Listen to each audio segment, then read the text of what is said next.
right, there we go. Ladies and gentlemen, I'm going to teach you how to throw away losing positions, but truly how to do it. We all heard of needing to do it, but do we actually do it? Sometimes we get stubborn. We hold on too long. We hope the position is going to come back. We double, we triple down, and it just takes one day to wipe out a week, a month, or heavens forbid, even more of your hard earned money. Today, I'm going to teach you the psychology of this. Not only that, we're going to run a 9/11 charity just for showing up. We're going to donate tonight for Tunnels for Towers. There is a link in the description to donate to this charity. I encourage you to donate to any charity that you feel is important to you.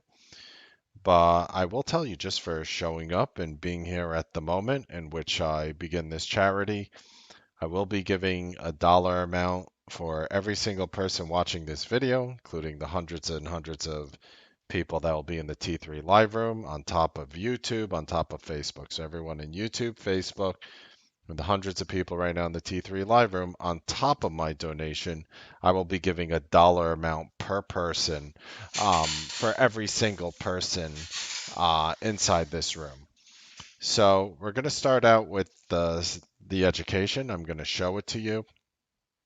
And if you want to do something great, I'm just going to show you the charity. Again, there's a link in the description. You could read all about it. All the money goes for good causes. I mean, every single penny. And the link in the description will bring you to Tunnels for Tower. There's also links in the description for free psychology ebook. So we're about to give you a lot of cool stuff here today. And I'm going to give you guys some free education on top of everything as well. But before I get started, here is our disclaimer. I appreciate you going through that. Thank you. And also, if you want a free ebook, there's also a link in the description to that. Okay, so let's just get straight to the point. So what is happening here is Tunnels for Towers. They basically help people who suffered from 9/11 families. I mean, it's 20 years later. It's the 20-year anniversary of 9/11. And if you're interested in donating, please do. Not only that, if you guys heard the horrific news of 13 Marines and the Navy officer being slain to a suicide bomb in Afghanistan, on top of the work they're doing for widows who lost husbands during 9/11, is they're also giving a mortgage-free home to the families, paid off for in full, to each of the 13 Marines and Navy soldier in which were slain during the suicide bomb at Kabul airport recently. So, if you're interested in helping some of the Americans that lost their lives in Afghanistan, this is one way to do it. And if you're interested in helping 9/11 widows, people who are still suffering to this day over it, this charity, in my humble opinion, is the right place to go. And just by being here, I will be donating a dollar amount on your behalf. So the hundreds of people who are in right now in the Newsbeat room, if whoever's here again on YouTube or Facebook, we will get to you. Okay, so next thing, I'm going to talk a little about the psychology of what happens when you don't throw away losses. It's not a sexy subject and people don't like to talk about it, but it's important that you hear from it. When a person is suffering from psychological toxicity, it can affect every aspect of a trader's life. It could seem like a pebble in one shoe that turns into a thorn or a piece of glass, depending on the intensity, and it keeps growing and growing and growing. As you see your account down, it's hard to be trading on an account that's down, and it hurts. It's a really tough thing, and practically everybody has gone through it, but it's harder when you had a 50, $100,000 account. I know somebody who had I think it was $3 million account. He turned it into like 32,000, and then he took his $32,000 account, and I believe he got it. I don't remember the exact numbers, but it was approximately 75,000. And that guy felt like $1 million. He was so grateful that he was able to do it. He never even brought up the fact that his account was $3 million. I mean, he lost millions of dollars day trading. He was just so happy because he felt he was on the rebound. He felt that he was on the right path. And that is what I am trying to do today, especially for traders who are maybe a little beaten up, or traders who have suffered. Maybe you're doing fine, but you have suffered those really big losses recently, maybe this year or last year, and it eats away at your P&L, and you want to know how to get rid of it. When it comes to sort of living with this pain of day trading, it's kind of difficult to heal. The constant suffering of just looking at your account, the psychological damage easily affects your mentality in a lot of ways. It can influence your thoughts, feelings, sleep patterns, your memory, your concentration, even your relationships with other people. I mean, it's the funny thing about most day traders have gotten divorced at least once that I have met. It's crazy, if not more. And I'm going to show you exactly how to overcome this, but I just want to explain to you what is happening so I can relate with you and actually share with you of what this is actually doing to your brain. This is research, this is scientific, and the effects of this persistent trading pain sounds intense, far-reaching, perhaps. You might even listen and think it's exaggerated, but those who experience it truly understand exactly what I am saying and how debilitating it could be towards your life. I want to help those people. I want to help pull people out of that hole. I want to help you. Some symptoms of it, I'll share a few, and then I'll get right on how to solve it. Your pain affects your mood. And living with this pain of trading horribly can make you more susceptible to emotional changes that can foster depression, everything from just always feeling down to fantasizing about suicidal thoughts, anxiety, fear, and these mood disorders can promote your dependence on cigarettes, alcohol, prescription medications, so you don't have to think about it, weed, and the more scared, and I have nothing against whatever weed. I don't use it anymore, but I used to, and I used to turn to when I was suffering. I've been trading 22 years, and when I was suffering from this thing, I would turn to marijuana. Like, I wasn't really much into alcohol, but I would turn to marijuana, and it never solved the problem. It was just sort of a temporary band-aid that would be ripped off immediately. And a lot of you can relate with what I am saying here. And once the effects, of course, wear off, the sense of hopelessness and discomfort always return, and this can develop into a vicious cycle. Not only that, this sort of trading pain can affect your sleep, and it's often difficult for a person to remain asleep for even 7 hours when they're experiencing this unrelenting pain and suffering of this. And there's a study by the National Sleep Foundation that 21% of Americans experience this chronic psychological pain, causing each to suffer a 42-minute sleep deficit on average a night and that's 42 minutes from whatever you need. Not only that, your pain affects your memory and concentration. University of Alberta did a study that shows that pain not only affects one physical, um, doesn't really it affects not only your physical, emotional, and mental states, but could also affect your memory and concentration. It literally interferes with the memory trace needed to hold information for processing in your brain based on your neurological connections and long-term storage. And this not only affects your ability to remember, but also to concentrate and focus in the moment when you really need it in trading. Not only that, and last but not least, how I mentioned that, a lot of people break up with their girlfriends, their boyfriends, their fiancés, their husbands, their wives, etc. Um, it has a really negative effect on your relationships. And living with this pain is a constant battle to fight this physical discomfort, as well as the mental and emotional side effects it causes. So, how do you really get rid of it? What is the actual answer? I feel that Wall Street always has. I feel. I feel like Wall Street always has a smart thing to tell you. Like, well, it's easy. The solution, Mr. Melnick. cut your losers short and let your winners ride. That way, your winners will be much bigger than your losers. And unfortunately, these Wall Street sayings are mostly nonsensical. Because if you buy a stock and it goes up, what happens next? It goes up or down. All right. What happens after that? It goes up or down. What happens after that? It goes up or down. So to use that sort of predictive analysis to think that, yeah, there will always be that trade that eventually keeps running up, like I get it, you're going to cause yourself a lot of physical discomfort and psychological toxicity. The answer, and I'm going to give you ways to practice this as well. That's a really dumb thing to say as well. It doesn't help people. The Wall Street sayings don't help people. If they did, depending on who you ask, some people say it's 90% plus, some people say 95%. In my personal experience, for I don't know, the hundreds of thousands of traders I met after broadcasting for 14 years, I would say about 2 out of 100 people succeed.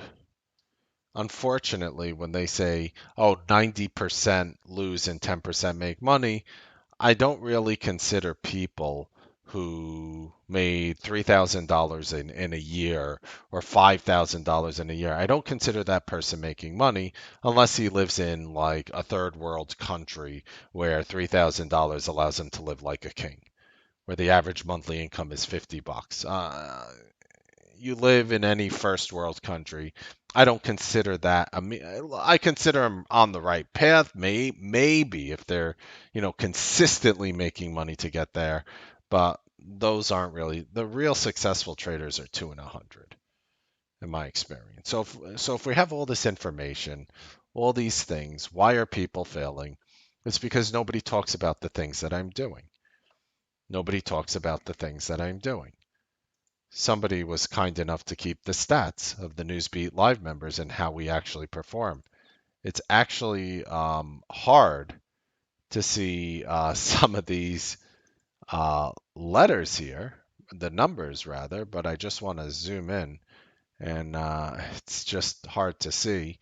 But I'm going to read them to you because the green doesn't contrast well over the blue. But what happens here is, gonna just zoom in once again. You know, I measure my success as a broadcaster by the people around me. I measure my success as a day trader by my consistency. So if I'm really, running rooms and helping people, you know, and I measure it day by day, there's a little gap in the times because I've been deathly sick recently and I taking off more time in my entire life. I think it was what? How long was I away for? A week and a half.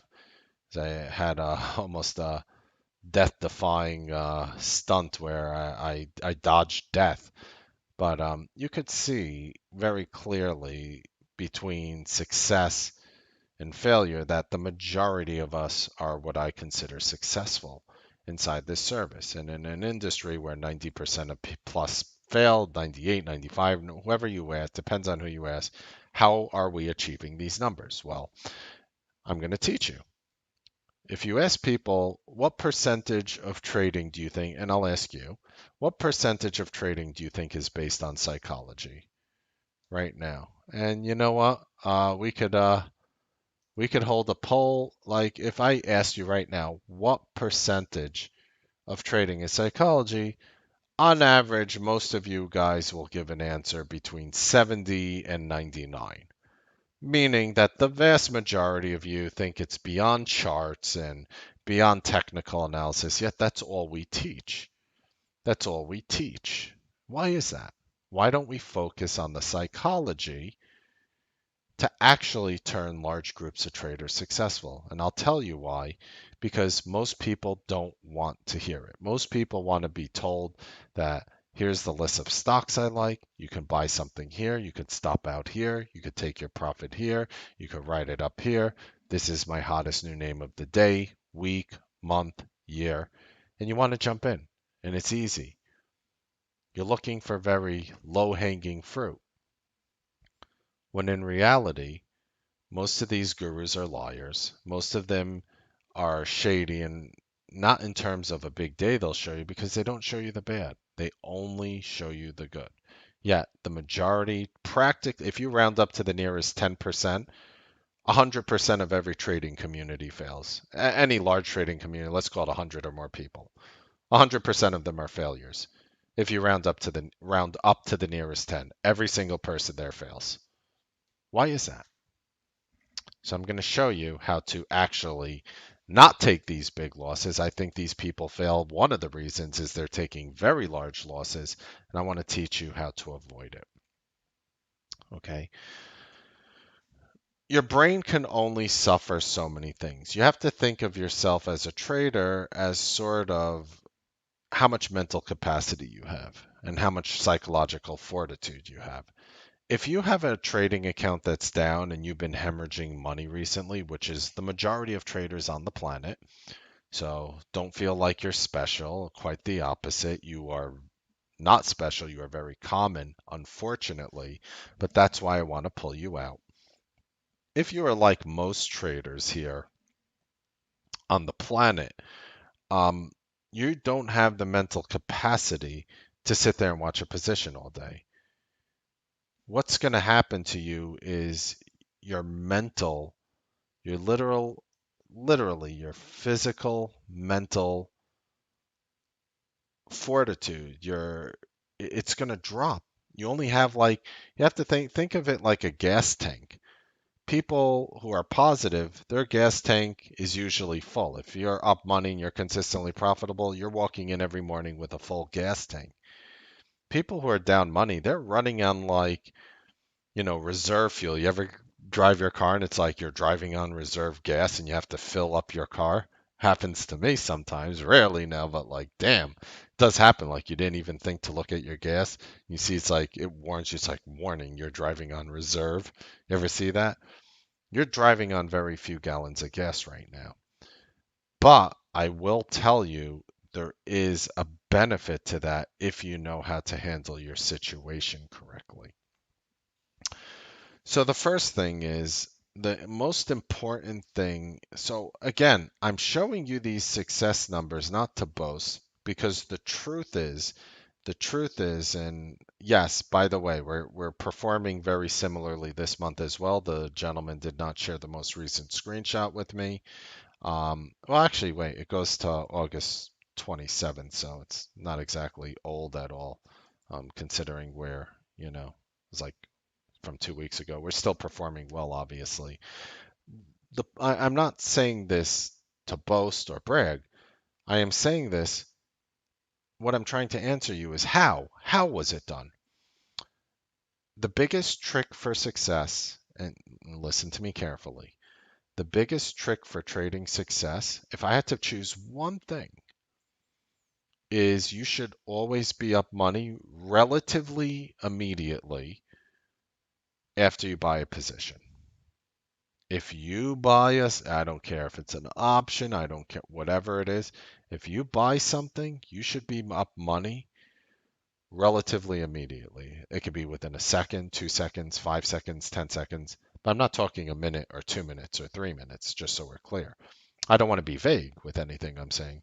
Pretty much in the first 1 to 10, like you're if you buy a stock and you're looking, let's say you go long, you buy either an option call or you buy some common stock. The level two of the common stock, let's say the offer is, I'm just making it $79.50.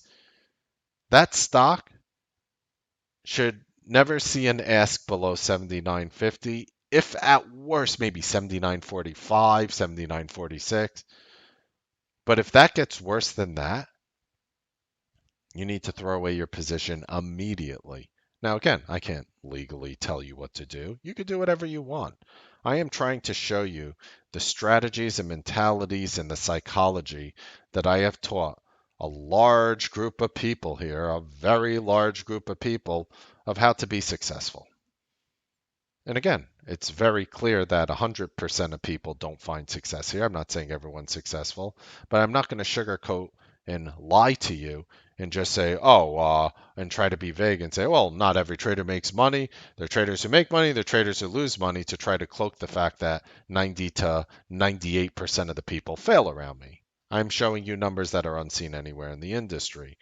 And the reason why these numbers are here is because these traders, and I will just short of guarantee you that these traders who are successful here clearly understand something very important. And that is when they buy a position, they should be up money relatively immediately. So when you buy a stock and you're watching it go down against you, you're watching it go up with you, you're watching it go down against you, you're watching it go up with you, even if that trade works and it ends up going up and you make money, you lost. You suffered psychological damage because you created a neurological pathway already in your brain that is supporting the fact that holding a stock and sticking with your conviction is always the smart thing to do. But then sometimes it goes a little down, up, down, up, down, then it goes down, and then it goes down, and then you want to hold it a little longer because you remember it at a certain price, and you're sitting there and you're watching the stock and you're exhausting all your mental capital on an open trade, and then finally it pulls down to a level where you either get stopped out, which I think stop losses, and this, I know it's a very controversial thing I'm about to say. You want to know what's, and I'm going to share you, I don't think stop losses are a good idea, but maybe you have a stop loss and you get stopped out. I think certain situations call for it. I'm not saying that they're useless for everyone, but I think most successful traders it doesn't. And you have to get to the right psychological point, I feel, before you stop doing that. And again, that's just my opinion. You could do whatever you want. But I actually asked the traders here. I actually asked the traders here today. I I mean literally I asked them, and I ran a poll tonight, and it's a sloppy screenshot that I posted on the alert window. I literally ran this tonight, and is there, yeah, you could literally see it. September 10th at 9:58 p.m. That's Eastern Standard. We're in the Newsbeat room. I said, how many of you use stop losses as a generalization? And 21% of people say, yes, I do. And 79% said no, never, or rarely ever, in like maybe very limited circumstances. So, just rounding off here, pretty much 4 out of 5 people don't use it. And the irony behind what I am showing you here is it doesn't fall far from the tree that you see numbers like this. Most of the people that I saw that say, yes, I do, most of the people there were the ones losing money. And in my experience, there's one thing and one thing that almost every losing trader shares in common. And again, throughout the years, from how I've grown, I've seen it all. And, I've grown and I've grown from places too. And I used to be somebody who used stop losses all the time as well. I will tell you, the one thing that the 98% of failing traders share in common is that they all use stop losses. And I think stop losses are okay if you need to take an emergency bathroom break and you're stubborn and want to hold a position and you have to step away. I get it. Some people want to give stocks a lot of room. That's not how the masses find success. And I'm not saying there are no profitable traders, of course, who are watching this who are like, oh my, I use stop losses and profit targets, double, triple, quadruple my entry all the time. And I'm successful. And there are people who can do it. And I can't, I've been trading 22 years actively. Like, not, I've been involved in the market 22 years. No, like active day trader. Phenomenally active, like high frequency day trader for 22 years. And I'll tell you right now, the masses can't handle that. The masses cannot handle the stops and the take profits. Maybe you can. I am telling you, you are the exception and not the rule in this industry. Now, the way to practice, so how do you practice this? There's 2 ways to practice. I'm going to share the 2 ways to practice this. And again, just please keep in mind, I'm not legally telling you what to do. I can't legally tell you to buy or sell a security, obviously, but I'm going to talk about 2 different types of traders here. And I'm going to write it out for you in real time. And we're going to talk about how, and I'm going to make it a little larger for you. Just hold on. I just changed the font here. Just going to raise the font to make it easier to read. I'm going to say how to practice throwing away losing trades. And I'm just going to shrink my face. Got a little baby mark there in the top right. How to practice throwing away losing trades. Okay. So maybe that font's too big. All right, we're going to reduce it just a little. There we go.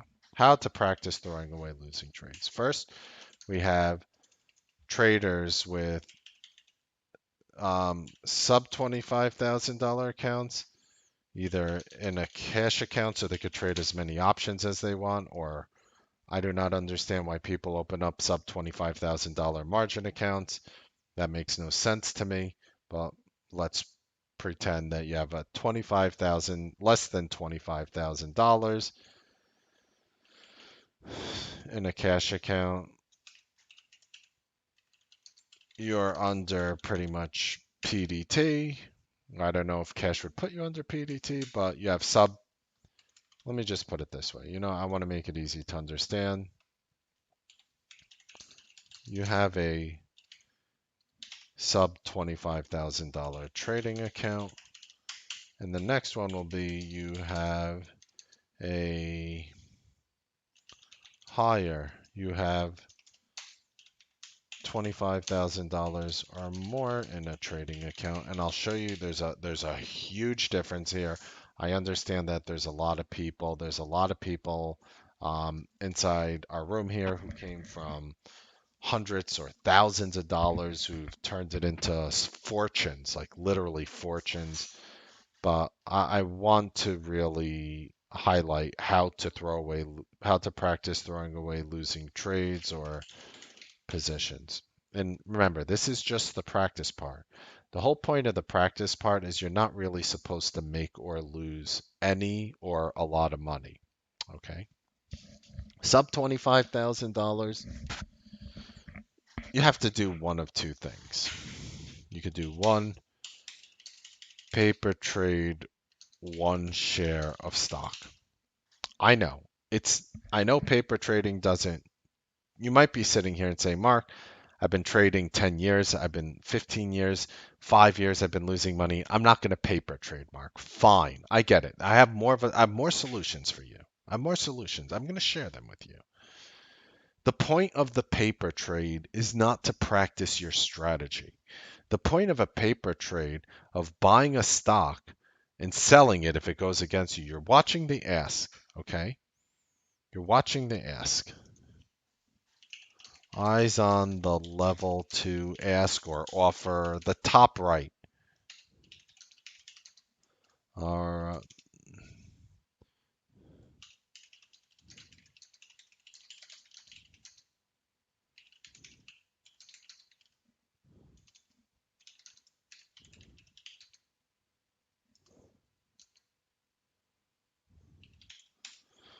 you're looking at the lowest ask. Or so if you see a level 2 and you see 79.50, 79.51, 79.52, 79.53, you're looking at the lowest you're looking at the lowest number on the ask side, which is usually on the top. Okay, I want to show you sort of an example of it and where your eyes need to be. And so let's say you're looking at your level 2 box. 79.82 would be the lowest number. So your eyes, if you could look at this diagram, literally have to be there. Your eyes have to be on the ask the whole time. Very few people talk about it. Your finger is literally right over here, ready to buy. And I'm going to do you one better. I'm going to open it up in Paint so I could even add the sell for you and make it easier for you to see. So again, your eyes are literally, I drew the two googling. I know I'm like Picasso, the second bringing of Picasso over here. Um, I never liked his art. Anyway, 79.82. Your eyes are literally right over here. Your eyes are there the whole time. And let's say you decide to buy there. So you go ahead and you click, forget about the candlesticks. That was just an example of strategy setup, which again, we give all our strategies, which are updated constantly to the current market environment for free in the Newsbeat live room. We really take care of our members here. But yeah, you could ignore that chart. And then what you do is right after you buy, right after you click the buy button, what happens next is you immediately move your finger over to the sell button. You immediately get ready to sell. So you go from one, and then from here, you basically go right over to sell. You click buy, then your finger moves over to sell. And this is what I want you to do. Come up with a number.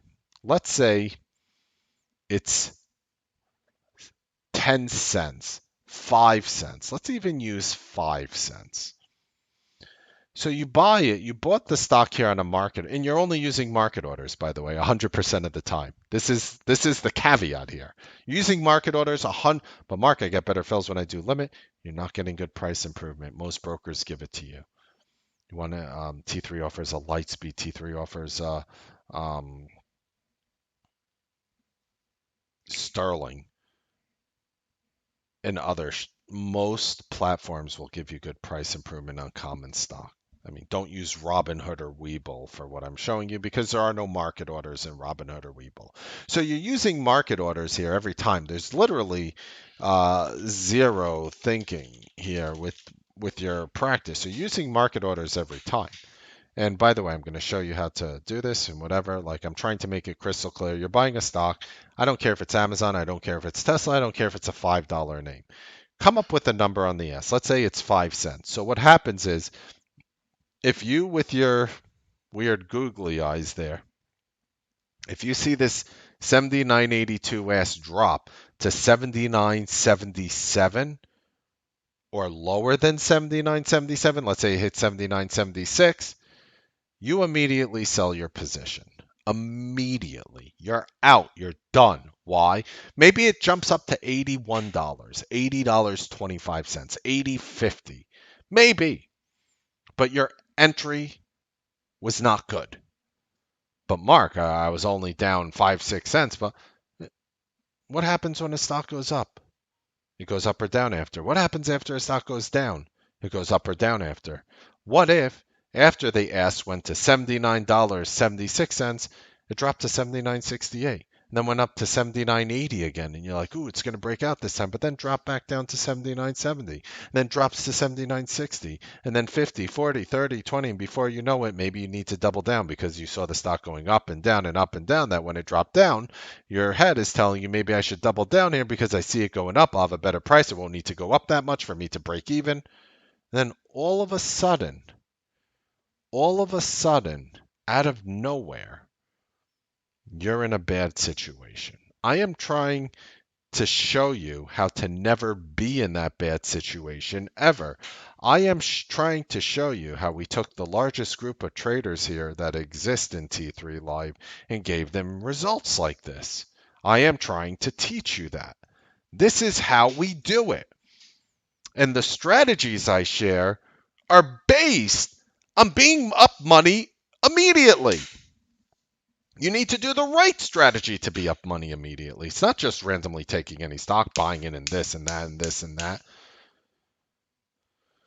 But for members of the room, we do give all our strategies for free. I don't clump together 100, 200, 500 pages of nonsense and fluff and try to pretend that I'm teaching you something. I'm teaching you the good stuff for free. Not only that, if you stick around when I donate money, I'll actually be paying money for your presence here tonight to help the victims of 9/11. And if we do have time afterwards, I'll share my 9/11 story like I've done for the last decade and a half. Okay, so that is the real trick. Now, going back to what I was saying over here, you could paper trade one share of stock, or what you could do is if you have a sub $25,000 account, it's kind of hard to buy and sell one share, even if you have a cash account, because it's going to chew away your buying power.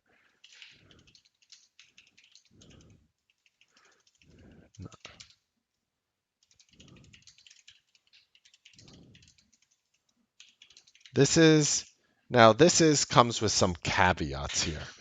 Certain softwares are bad to trade options on based on price improvement. When you're dealing with common stock, price improvement, um, when you're dealing with common stock, price improvement usually isn't a big deal because most softwares will give it to you, whether you're an IB, E-Trade, TD Ameritrade, like I said, through T3 Live, they offer Lightspeed and Sterling. They'll give you a Schwab, a Fidelity, TradeStation. You'll get good PI on the stock side. It's comparable to everywhere else. Let's put it that way. But if you want to actually risk money, you could trade one option contract in and out.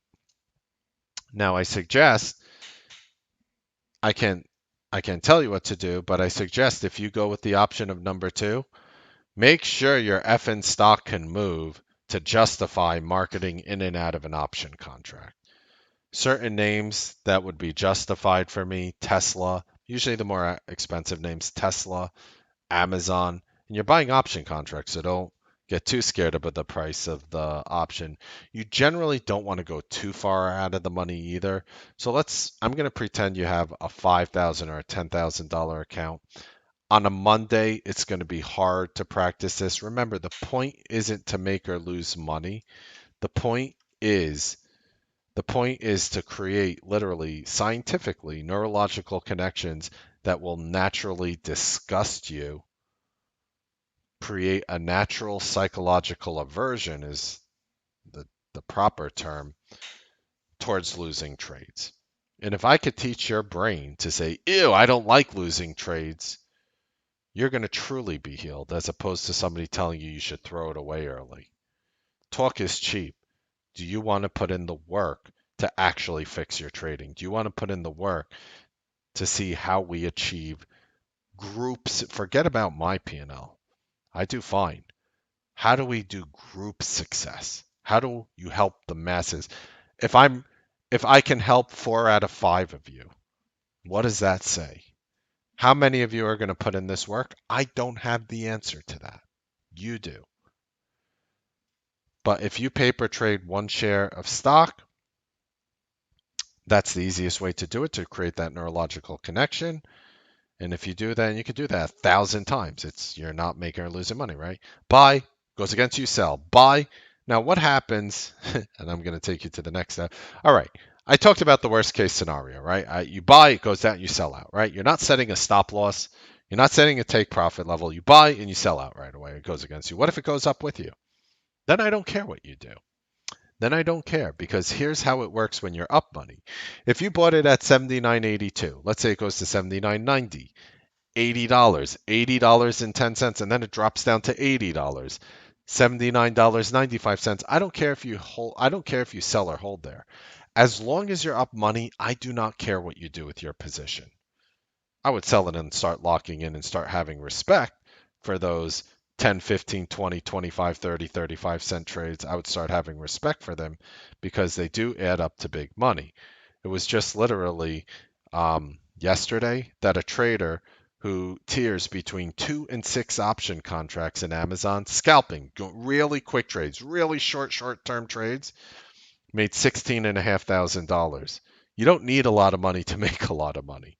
That's a myth. You don't need to have a big position to make a lot of money. That's a myth. Trust me. People think you need like a ton of money to make you need these massive position sizes to get paid. You don't. You don't. Myth. Now she's in chat saying right now as I'm speaking she made 5,000 today trading 4 to 6 contracts of Amazon. So she doesn't always make 16,500, but um she's part of the Newsbeat Live family. And how long have you been trading for, Rose? Just curious.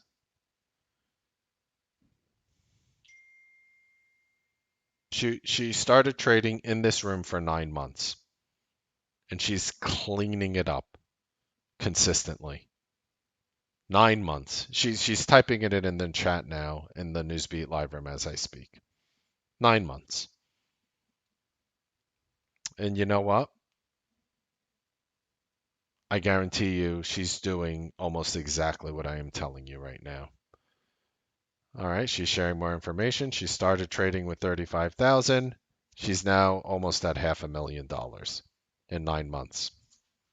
First of all, I'll take a little screenshot of that because that honestly makes me so proud of you. I'll just take a small screenshot and just literally show you with the timestamp as I speak here. I literally just hit print screen on my computer and I'm cutting it out what she said and I'm sharing it with you. Like, thank you for sharing. I mean, literally. She made 5K today, 4 to 6 contracts. She was in this room for 9 months. She started with 35,000. She's almost at 500,000. She basically went from 35,000 to $500,000 in 9 months. I say it. What was my goal? I want to create 100 new millionaires this year. 100 new millionaires this year, Rose. You're on the right track. Okay. I'm trying to show you how to get to that point. I know it sounds too good to be true. I know what it sounds like. Trust me. I know lots of people on Wall Street try to pitch you. I'm not trying to pitch you. I mean, there's a link to join in the room if you're interested, and if not, that's fine. I'll donate money on your behalf when the charity comes. But I will tell you right now, the trick is if you're up money, doesn't matter when you sell. Take the money, but you can hold your decision is this. If the stock goes against you, sell. The stock goes up in your favor, hold or sell. Hold or sell, but don't let this ask in for my example go against you. Okay, don't let this ask go against you. Now moving on, we're going to talk about you have $25,000 or more in a trading account. And you obviously would be in a margin account, or not obvious, but I would totally be in a margin account in this situation. And trade 1 share of common stock. Market in, market out. Nah, oh my God, I put in a limit order, it got to my level or near my level, and then it dropped and yada yada. No, no, no, no, no, no. Mm-mm. Market in, you bought it. Market out, you sold it. 1 share. And that's the only answer. You do, and you could trade options also, by the way, by doing just the 1 share. Understand, I'm not trying to teach you how to trade shares or options. I'm trying to rewire your brain so you could trade shares, common stock shares, and options. All you have to do is do 1 share. I mean, even if you traded Amazon, like what are you going to lose buying and selling 1 share of Amazon? You're not going to probably lose much. But I will tell you now, I will tell you now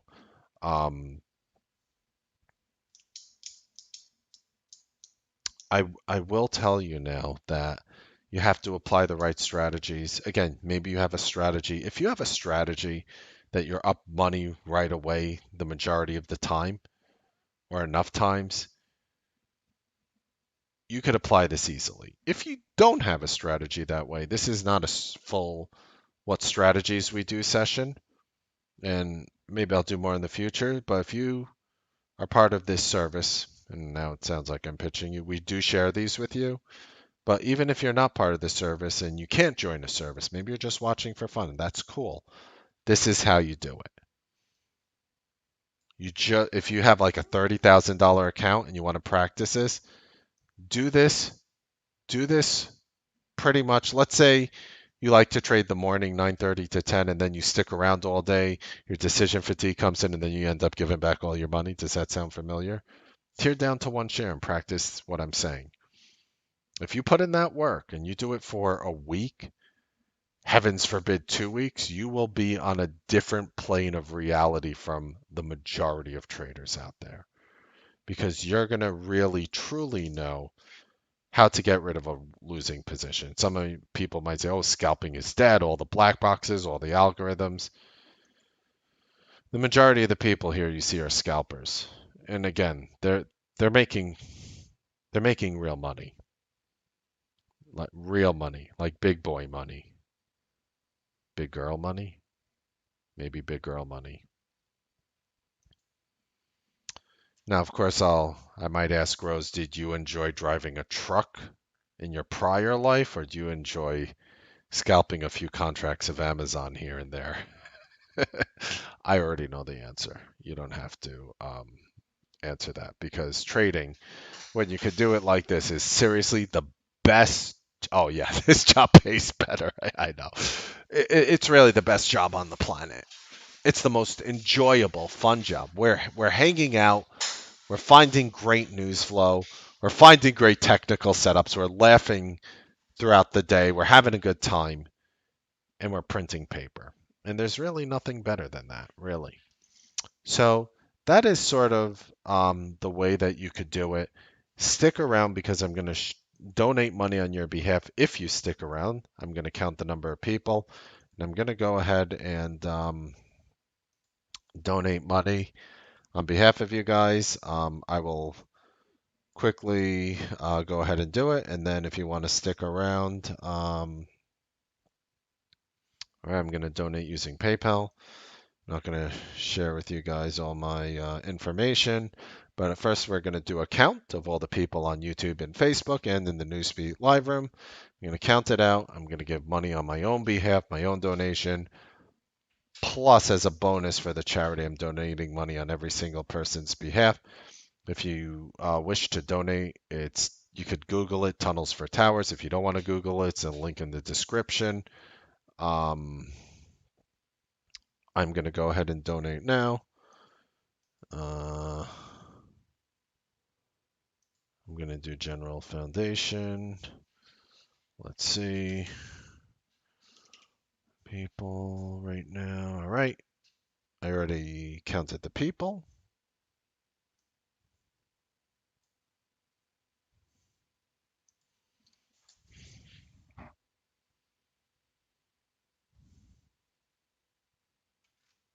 Okay.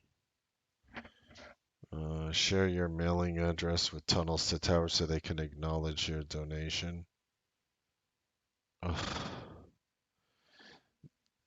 I'm warning you right now. There, there's a there's a part of it. There's a part of it that um do not click it. Do not click it. But there's and I'm warning you of this, especially if you donate to charities. There's this little shit down here that says share.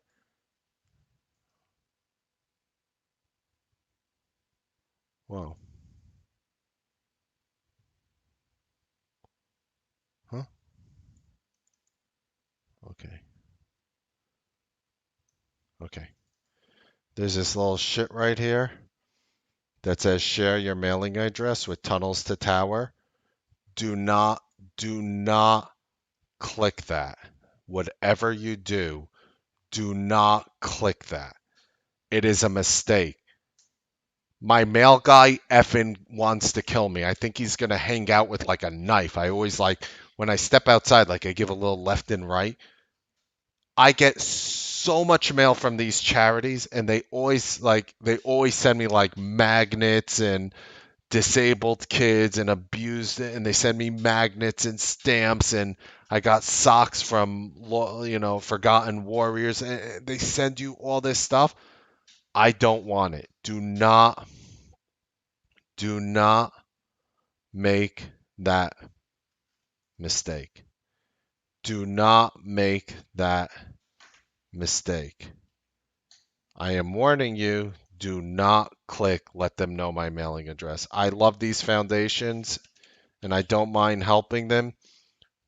I'm warning you now because I made this mistake and I cannot get them to stop mailing me stuff. And like they mail you all these items. Like, do you guys get that? Have you guys gotten that in the room? Do you guys know what I'm talking about?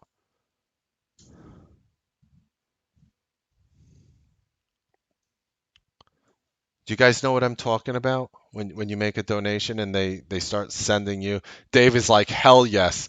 Yeah, because when you give to all these charities, like you just get like I'm not kidding you. If I get like 75 letters sometimes in like a 3 week period, it kills my time. Do not, whatever you do, share your mailing address with any of these. Don't I love them? I have no desire to donate to you. I love it. I it supports the Navy officers and the Navy, the Marines, and the one Navy officer who got slain in Afghanistan. They're buying them mortgage-free homes and they're helping 9/11 widows and whatnot. But like, I don't want to donate money to them until next year. That's how I feel. Like, leave me alone for 365 days and I'll get back to you. That's how I feel. I say it out of love. Don't do it. Now, I'm going to wrap up my 9/11 story because I was witnessed it firsthand.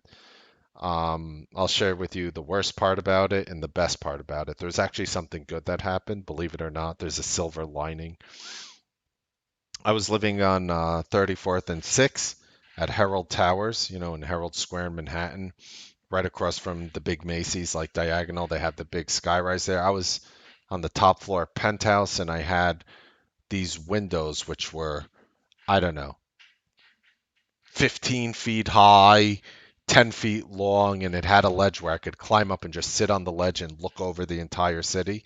Literally, from where I, from my apartment at Herald Towers, I was able to see the Twin Towers directly in the middle. And what I did was back in the day, we didn't really have good cameras on our phones back then, back in 2001. So what I did was, remember those little disposable cameras that were a big thing, and you'd buy them in the plastic rack, and when you rip them open, you could take pictures. I literally left a disposable camera right on the top of my windowsill. So I was making breakfast one morning, which I wouldn't do anymore in terms of what I was making. I was having I was making fried eggs on a croissant with salt, pepper, ketchup, and cheese. That to me is like the greatest breakfast sandwich ever. And I was making that. And I have CNBC running on my TV in the living room, and I'm cooking breakfast. I'm getting ready to walk into the office, and I literally was 1 block away where I work from the city, so that's why I moved there, so I could day trade in an office and literally have the shortest walking commute ever. And all of a sudden, they're like, "Oh yeah, blah blah blah," plane hit the Twin Tower, and I'm like, "What?" So I go to my window where I looked at the Twin Towers, and I would stare at them every day. And I saw smoke coming out of one of the towers. I forgot which tower number it was, but smoke was coming out of one of the towers. And I'm sitting there like, picture, picture, picture. I rip open the I couldn't rip open the plastic because those sealable cameras were so tight. I had to take a scissor and like cut the plastic. It was like the plastic that was never meant to be open, and I took pictures of it. And then what happened was then another plane starts coming. I shit you not. If you wanted to know how stupid and delusional younger Mr. Melnick was, I thought the second plane coming was bringing water to put out the smoke of whatever happened to the tower. I was like I didn't realize like what was happening. So I'm taking pictures of the plane, like dun dun dun dun, and I just see boom, I see this big fireball come after the plane hits the second tower. I was on 34th and 6th, just to give you an idea. It's around 35, 40 blocks away, city blocks. And I believe the top floor was the 23rd floor of Herald Towers. So I was on the top floor, penthouse, 23rd floor, I believe it was, if my memory serves me right. 40 blocks away with my window open because I was like, wanted to get a clear look. I didn't want to be slightly obscured by glass. After it hit, it took about 10 seconds, and I shit you not, and I'm on the 23rd floor, 40 blocks away, whatever it is, on 34th and 6th, away from the Twin Towers, and I feel a heat wave hit my face, like, and it smells exactly like jet fuel. 35 to 40 blocks away. And I remember when it hit my face, it sort of, that's when I just realized it just, some wave of consciousness went over me. And I'm like, this is, I have to get the F out of the city. Something is not right here. I don't know what's happening. I have to see what the market is doing because I'm an idiot. I sprint over to the office, which is, I think it was like 36 in Broadway, but there's like, it's very short, so it's like literally like 1 block away. I go into the office, it's pre-market. I short some triple Qs. I make like $3,500 on a small Q position, and I cover my short and I stop and I was much more vulgar at the time than I am today. I mean, this was 20 years ago. And I said, "What the F?" I literally spoke to myself like in the third person. I said, "What the F are you doing, Mark?" I ran to the elevator, left the building. I ran to the pizzeria, called up somebody I was with in the past, told them, "Come down." I didn't know if we were going to find food. I didn't know what was happening. And I ordered like, I think it was 5 pizza pies, like boxes of, because I didn't know how to eat. I didn't know how to eat. Like I didn't know like how to eat. Like I didn't know where I was going to get my food. So I'm walking with 5 pizza pies and I'm going over to the bus stop because I'm thinking I got to get the F out of the city. I'm going to go over to Staten Island where my parents are. I'm getting the hell out of here. I'm getting the hell out of here. And while I'm waiting for the bus, did you guys ever see the movie Powder? I'm going to show you. I'm going to show you what Powder the movie was. And I'm going to show you, like, this is people from, like, Powder the movie. It was, like, this dude with, like, this, whatever. Like, whoever this dude was, he, like, Powder. It was the movie called Powder. He's, like, very big with electricity and whatever. All right. People are walking up the block with somber face, not even sad, happy, just like normal New Yorkers. Walking, some people with suitcases, some people with that, walking up the street in a crowd, just walking up like away from the Twin Towers, up 6th Avenue, walking up 6th Avenue, with just completely in soot, like powder, all over their butt, like head to toe, clothes, face, everything. Like survivors, like literal survivors of this tragedy. And I'll I'll I'll tell you, it was weird. And just to show you like how young and stupid, like I go on the bus with my ex and I pull out my Metro card because I was gonna pay for the bus to go home. I just thought it was normal.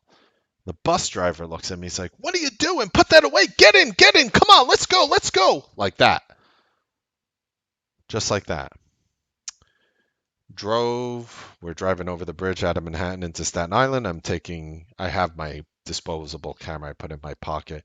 I took some more pictures from what the Twin Towers look like from the bridge over there. And I eventually went home.